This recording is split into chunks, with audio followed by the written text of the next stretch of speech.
Honda CB টিগার bike. তো বাইকটার সমস্যা হচ্ছিল, বাইকটা স্টার্ট করলে আরপিএমটা অনেক হাই হয়ে যাচ্ছিল, আরপিএম কিন্তু কমতেছিল না, অর্থাৎ অ্যাক্সেলারেশন দিলে পিক আপ বেড়ে যায়, পিক আপ কমে না। আর মূলত এই সমস্যার কারণে বাইকটা আমাদের গ্যারেজে আসছিল। তো আমরা বাইকটাতে কাজ করে দেবো এবং কাজ করতে যাই বাইকটাতে একটা মারাত্মক সমস্যা ধরা পড়ে। তো এটাও থাকবে যে কী সমস্যা হয়েছিল। তো চলুন ভিডিওটা শুরু করি। তো প্রথম অবস্থায় আমরা বাইকটা খুলে নেব। তো এটা মূলত কার্বোরেটর থেকে সমস্যা, কার্বোরেটরের পিস্টনটা জ্যাম হয়ে থাকতেছে সম্ভবত, সে কারণে এটা এরকম হয়ে মানে হাই হয়ে যাচ্ছে আর আরপিএম ডাউন হচ্ছে না। তো আমরা এয়ার ফিল্টারটা খুলে নিয়েছি, দেখেন এয়ার ফিল্টারের অবস্থাটা দেখেন, একদম ছিদ্র করে দিয়েছে সুইচ দিয়ে, যাতে হাওয়াটা সঠিকভাবে নিতে পারে। কিন্তু এটা এভাবে করা যাবে না, এটা পরিবর্তন করে দিতে হবে। তো আমরা এখন কার্বোরেটরের পিস্টনটা খুলে নিব। মূলত কার্বোরেটরের পিস্টন থেকে বাইকটাতে ঝামেলা করতেছে। তো দেখতে পাচ্ছেন কার্বোরেটরটা খোলা হচ্ছে। তো আমরা কার্বোরেটরের পিস্টনটা খুলে বের করে নিব, নিয়ে দেখবো যে অবস্থা কেমন। এটাতে কিন্তু ময়লা জমছে, সে কারণে জ্যাম হয়ে থাকতেছে, কোথাও বাজতেছে এরকম। যেহেতু বাটারফ্লাই কার্বোরেটর স্প্রিং অনেক লুজ থাকে, হাওয়ার সাহায্যে ওঠানামা করে, স্প্রিং একটু সাপোর্ট দেয়, এখানে বাজলে কিন্তু এরকম পিকআপ হাই হয়ে থাকে। তো আমরা এটা এখন ক্লিন করে দিব সুন্দর করে, পিস্টন এবং ভিতরে বডিটা ক্লিন করে দেওয়ার পরে আমরা বাইকে লাগাবো। লাগানোর পরে স্টার্ট করে দেখবেন যে সমস্যাটা 100% চলে যাবে। তো দেখুন আমি টিস্যুতে পরিষ্কার করে দেখাচ্ছি, টিস্যুতে কিন্তু অনেক ময়লা জমে থাকতেছে, অর্থাৎ এখানে অনেকটা ময়লা আছে।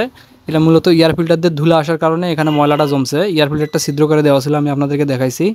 তো বাইকের এয়ার ফিল্টার নষ্ট হলে অবশ্যই চেঞ্জ করে দিবেন, অথবা পরিষ্কার করার মতো হলে পরিষ্কার করে দিবেন। তো দেখুন কতটা ময়লা। তো এগুলো ময়লা ক্লিন করার পরে আমরা পিস্টনটা সেটিং করে দিব। দেখতে পাচ্ছেন এখন এটা সেটিং করব। সেটিং করা হয়ে গেলে বাইকটা আমরা স্টার্ট করব, তাহলে বুঝতে পারবেন যে আরপিএমটা হাই হয়ে আর থাকবে না। কিন্তু আরপিএমের সমস্যা বাইকটা চলে যাবে, কিন্তু বাইকটা তারও একটা সমস্যা ধরা পড়ে, স্টার্টটা বারবার বন্ধ হয়ে যাচ্ছিল। তো ইঞ্জিনের সাউন্ডটাও অনেক খারাপ ছিল। তো এই বিষয়ে কাজ করব, যে সমস্যাটা দেখা গিয়েছিল বা যে সমস্যাটা হচ্ছিল, বাইকটা এরকম চালাইলে অনেক বড় ক্ষতি হয়ে যায়। তো সমস্যাটা মারাত্মক একটা সমস্যা হয়েছিল এটাতে। আপনারা ভিডিওটা কন্টিনিউ করেন তাহলে বুঝতে পারবেন। তো এখন পিস্টনটা ইনস্টল করে দিলাম। আর এখানে কিন্তু অনেকে আঠা দেয়, আঠা দেওয়া যাবে না। আর পিস্টনে কোনো প্রকার লুব্রিকেন্টস বা অয়েল দেওয়া যাবে না, এটা শুকনো অবস্থায় লাগাইতে হবে।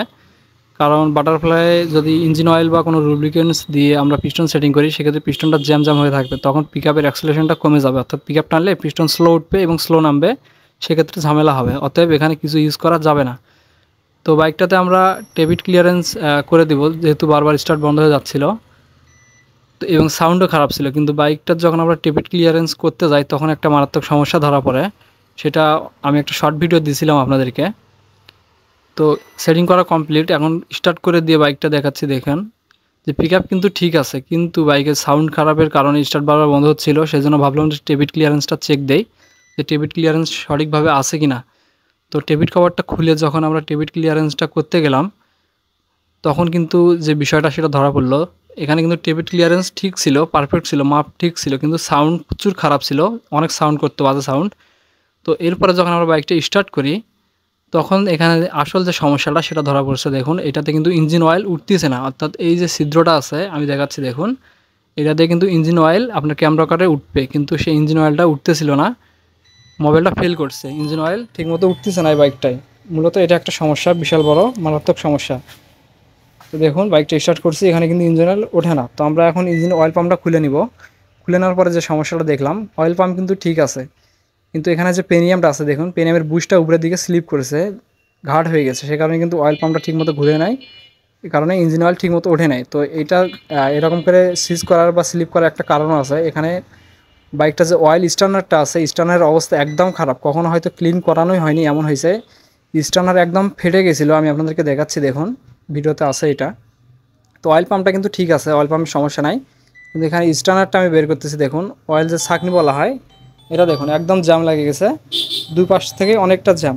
তো এখান থেকে কোনো একটা ময়লা যদি আপনার অয়েল পাম্পের ভিতরে যায়, সেক্ষেত্রে অয়েল পাম্পটা জ্যাম হয়ে থাকবে বা জ্যাম হয়ে গেছিলো 100% শিওর। সে কারণেই কিন্তু আপনার যে পেনিয়ামটা আছে, প্লাস্টিক পেনিয়াম, এটা কিন্তু স্লিপ করেছে। তো এখানে স্টার্নারটাই মেন সমস্যা ছিল, ময়লা যাওয়ার কারণে, অয়েল পাম্প জ্যাম লেগে যাওয়ার কারণে এটা হচ্ছিলো, এরকম সমস্যাটা আসছে।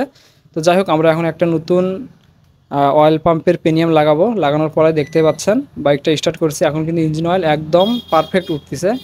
আর কিন্তু বাইকটাতে কোনো সাউন্ডের খারাপের ইস্যু বা বারবার বন্ধ হয়ে যাওয়া, ইঞ্জিন ওভারহিট হওয়া, মানে যে সমস্যাগুলো ছিল এগুলা কিন্তু আর একটাও থাকবে না, একদম সলভ হয়ে যাবে।